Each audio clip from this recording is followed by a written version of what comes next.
राम मंदिर का भव्य उद्घाटन हो चुका है और ऐसे में अब पूरा देश राम में हो चला है।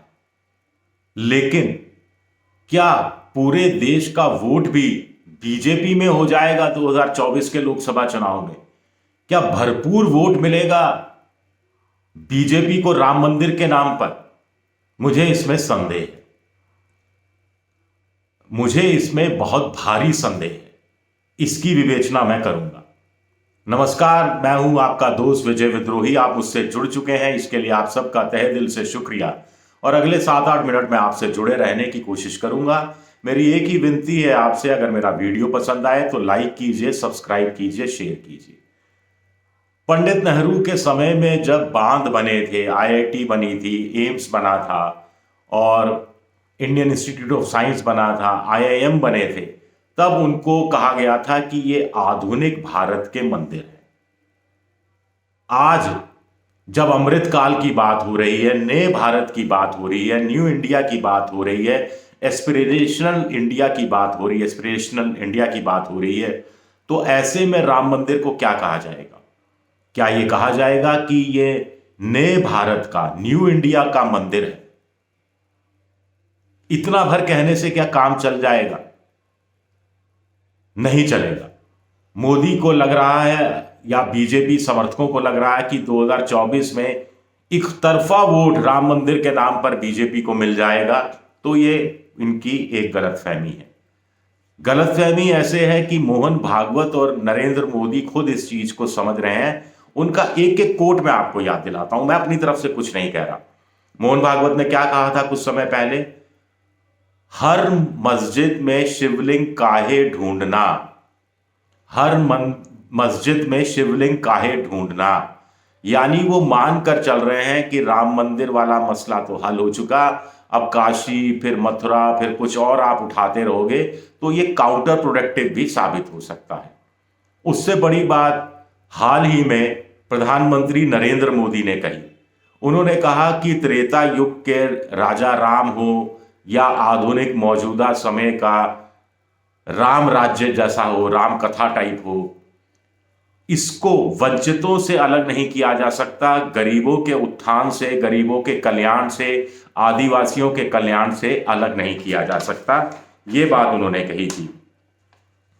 इनका कल्याण सर्वोपरि है, वंचितों को उनका हक दिलाना मेरी सबसे बड़ी प्राथमिकता है। तो मोदी जी ने ऐसा क्यों कहा? मोदी जी जानते हैं, मोदी जी बहुत समझदार हैं। मोदी जी जानते हैं कि राम मंदिर के नाम पर वैसा वोट नहीं मिलने वाला जैसा वोट बीजेपी का आम कार्यकर्ता सोच रहा है कि मिल जाएगा। यही वजह है कि प्रधानमंत्री नरेंद्र मोदी मंदिर मंदिर घूम रहे हैं पिछले 15 दिनों में, लेकिन साथ साथ जो उनकी यात्रा चल रही है, जो उन्होंने यात्रा चला रखी है, उसका जिक्र भी बार बार वो कर रहे हैं। और ये बार बार लाभार्थियों को जोड़ने की बात उसी यात्रा के माध्यम से, जो वंचित लोग हैं, जिनको लाभ अभी नहीं मिला है, उनको तमाम योजनाओं के साथ जोड़ा जाए, इसकी बात भी वो मोदी जी बार बार कर रहे हैं। विकसित भारत यात्रा की बात मैं कर रहा था। तो क्या मतलब निकाला जाए? तो साफ है कि वजह क्या है। इसकी 3-4 वजह हैं। एक देखिए, पहले राम मंदिर के लिए संघर्ष हो रहा था तो लोग जुड़े हुए थे। फिर सुप्रीम कोर्ट के आदेश से राम मंदिर बनना शुरू हुआ। अब वो बनकर करीब करीब तैयार हो चुका है। कुछ आधा अधूरा है, शंकराचार्यों ने भी उसमें मोदी के रंग में थोड़ा सा भंग डाल दिया है और प्राण प्रतिष्ठा अधूरे मंदिर के नहीं होनी चाहिए, ये सब बातें भी कही जा रही हैं। इसका भी जनमानस पर असर पड़ रहा है। जो राम भक्त है वो मर्यादा पुरुषोत्तम राम को ज्यादा जानते हैं। क्षत्रिय का जो स्वरूप है श्री राम का, उससे उसकी आस्था उतनी नहीं है। आपको हर जगह मर्यादा पुरुषोत्तम राम की ही तस्वीर दिखाई देती है कि बगल में सीता जी भी हैं, लक्ष्मण जी भी हैं, हनुमान जी भी हैं। तो ये एक तरह सा पारिवारिक चरित्र दिखाई देता है। तो ये श्रद्धा के विषय है, पॉलिटिक्स के विषय नहीं है राम। इस बात को आम जनमानस समझता है। तीसरी बात है कि विपक्ष भी राम में हो चला है। विपक्ष भी ऐसा कोई विरोध नहीं कर रहा। कांग्रेस ने भी विरोध नहीं किया है। उनके लोगों ने, बड़े नेताओं ने निमंत्रण विनम्रता पूर्वक स्वीकार नहीं किया है, वो अलग कहानी है। तो मोनोपोली हो गई राम मंदिर पर बीजेपी की, संघ परिवार की। ऐसी धारणा को विपक्ष ने निर्मूल साबित कर दिया है, तो उसका असर भी कहीं ना कहीं वोटर पर पड़ेगा। तो इसीलिए मैं कह रहा हूं कि इसका राम मंदिर से इतना ज्यादा वोट बीजेपी को नहीं मिलेगा। बीजेपी को लग रहा है कि 4 से 5% वोट उनका बढ़ सकता है। अगर ये वोट इकसार बढ़ा, जिसकी संभावना कम नजर आ रही है, तो बीजेपी को फायदा होगा। लेकिन उत्तर भारत में विशेष तौर पर ये 5% क्या 10% वोट भी बढ़ गया, तो बीजेपी को जितनी सीटें पिछली बार मिली थी उससे तो ज्यादा सीटें मिलने वाली नहीं है।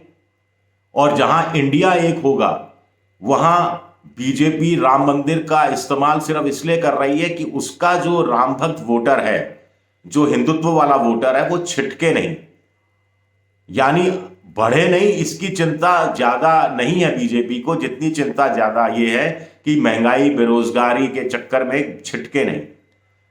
इसीलिए प्रधानमंत्री भी लाभार्थियों की बात कर रहे हैं, वंचितों की बात कर रहे हैं, अमृतकाल की बात कर रहे हैं, 2047 तक विकसित भारत की बात कर रहे हैं।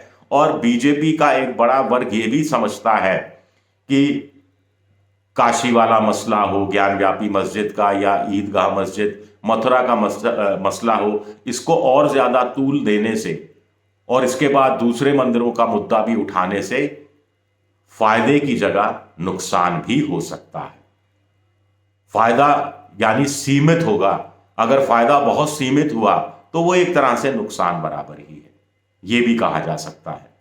ऐसे में आप सवाल उठाएंगे तो विपक्ष को क्या करना चाहिए?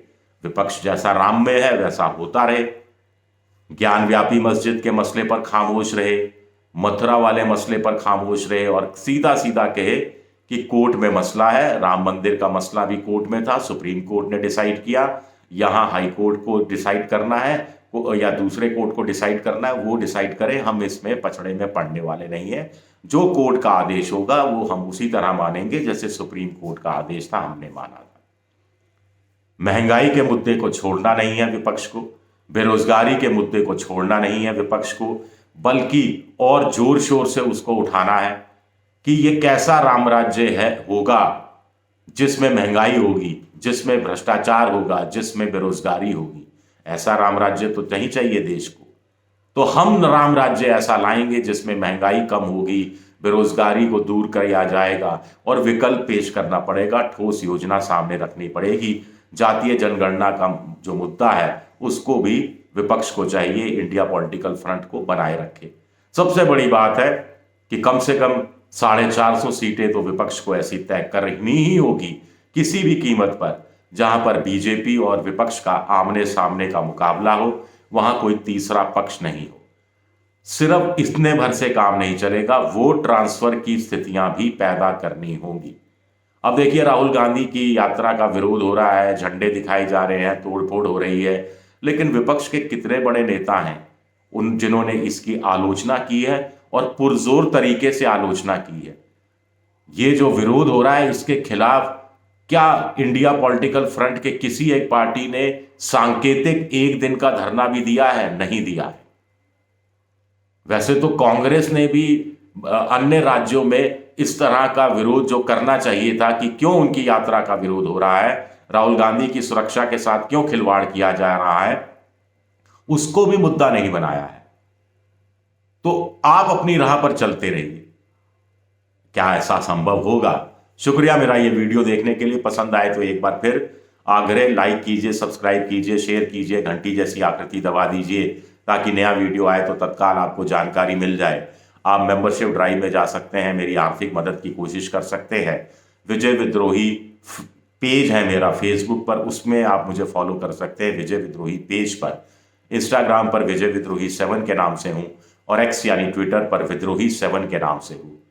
शुक्रिया, बहुत बहुत शुक्रिया।